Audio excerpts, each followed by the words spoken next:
Matanong ko nga kayo, kapag nagcha-charge kayo ng inyong mga cellphone, pinapaabot nyo ba ng 100% o hinuhugot nyo na agad pagdating sa 80 o 90% pa lang?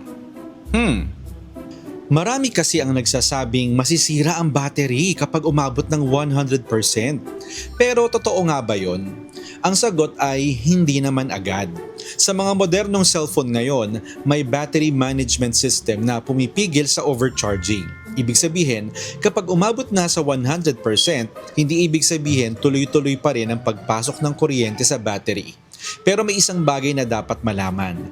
Ayon sa mga battery experts, ang lithium-ion battery ay mas mabilis tumanda kapag palagi itong nananatili sa 100% charge, lalo na kung mainit ang cellphone.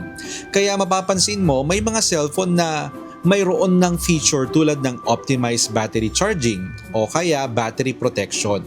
Ang layunin nito, hindi para pigilan kang mag 100%, kundi para mabawasan ang oras na nanatiling 100% ang battery.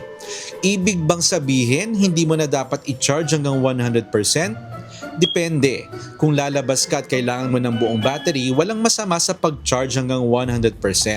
Pero kung nasa bahay ka lang at gusto mong mapahaba ang buhay ng battery, maraming eksperto ang nagsasabing mas maganda kung hindi ito laging nananatili sa 100% ng matagal. At mas importante pa sa lahat, iwasan ng sobrang init dahil ang heat ang isa sa pinakamalaking kalaban ng battery. Sa madaling salita, hindi ang 100% ang problema.